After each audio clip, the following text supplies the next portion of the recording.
For the latest film interviews, reviews, and everything making news in pop culture, subscribe to Film Companion now.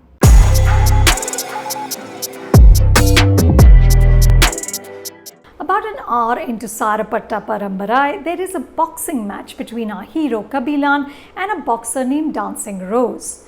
Kabilan belongs to the Sarapatta clan and Dancing Rose to the Idiyappa. They represent generations of rivalry in the ring.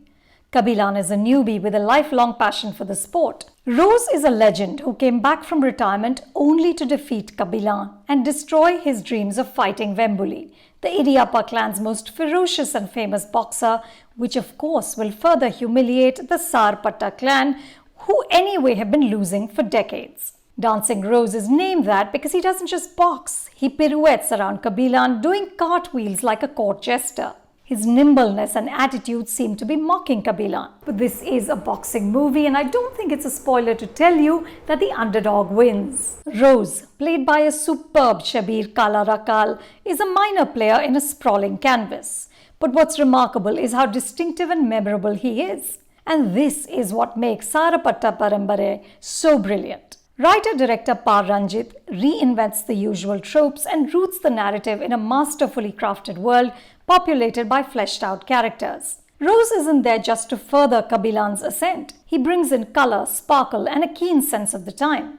And do pay attention to what he says to Vembuli in the climax of the film. It speaks volumes of the sportsman that he is. Clearly, this is not a movie dabbling in simplistic heroes and villains. Sarapatta Parambarai is set in the mid-70s in North Madras. The emergency and the subsequent imprisonment of political leaders are key plot points, but Ranjit doesn't make a flashy show of period details. You notice it in the hairstyles and bell-bottom pants. This is the story of a working-class man who goes up against caste, class, alcoholism, hardscrabble circumstances, the lure of making easy money with criminal activities, and his own family to prove his mettle, not just as a boxer, but as a human being. Kabilan's story runs for almost 3 hours, but at no point does the duration seem excessive. Ranjit plots the dramatic beats with absolute control and finesse. So a pivotal boxing match, the stakes are so high that in an ordinary film this would be the climax, takes place in the middle of the film. And what follows after is even richer than what has come before. Boxing is Kabilan's raison d'etre, his reason for being. It's part of his DNA, a legacy from his late father who was also a boxer. But the sport has brought such tragedy to the family that his mother refuses to let Kabilan attend a match. Even when he's a strapping adult, she beats him in public. When he insists on boxing, she simply stops talking to him. Her hysterical response and Kabilan's meekness when faced with her anger are moving and in places slightly comedic. He's a lumbering man capable of inflicting serious harm, and yet she reduces him to a whimpering little boy. Her extreme hate for the sport tints Kabilan's passion with sadness. In one critical fight, she prays to God that her son loses. This is a film about hulking men and ideas of pride, clan, and the honor of the clan. But the women are no pushovers. Apart from Kabilan's mother, there's his wife, Mariamma, played by a terrific Dasara Vijayan. Mariamma is Kabilan's equal in every sense. She refuses to let him wallow in self-pity and she protects him when he stumbles. She's fierce and wise.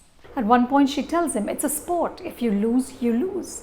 But she also tells him not to associate honor and pride with the clan. The other anchor in Kabilan's life is his coach Rangan, played by a superb Pasupati. Even when he's down and out, Rangan has a majesty about him. He casts a pitiless eye on his pupils and doesn't suffer fools gladly, even when it's his own son. The screenplay gives ample time to these characters, which is what makes Sarapatta Parambarai such a dense story. This isn't simply one man's tale of triumph. It's a rousing journey which plumbs the depths. When Kabilan loses direction, his life becomes so wretched that it's tough to watch. Ranjit doesn't make it easy, either for him or for us. The same principle applies in the ring also. Kabilan's opponents are fierce. They inflict damage. Sound designer Anthony J.B. Rubin underlines the breaking of flesh and bodies with terrific effects. Editor Selva R.K. and DOP Murali G. work in top form. Incredibly, Ranjit manages to be inventive even with the standard issue training montage. Kabilan's coach has him chase crabs and dig holes in the sand, against a rousing anthem by Santosh Narayanan. You are your light, you are your path, rest not, the song goes. It's exhilarating to watch. But all the stellar craft would have faltered if Arya didn't inhabit the character so wholly.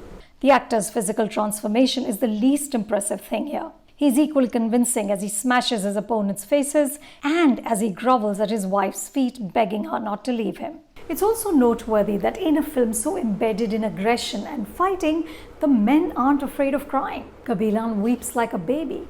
So does Rangan's son Vetri, played by a superb Kaliyarasan. Sarpatta Parambarai would have been magic on a big screen. Every note of boxing glove meeting flesh enhanced and magnified. But Ranjit has created such a gripping, immersive world that the small screen works just as well. You can see Sarpatta Parambarai on Amazon Prime Video.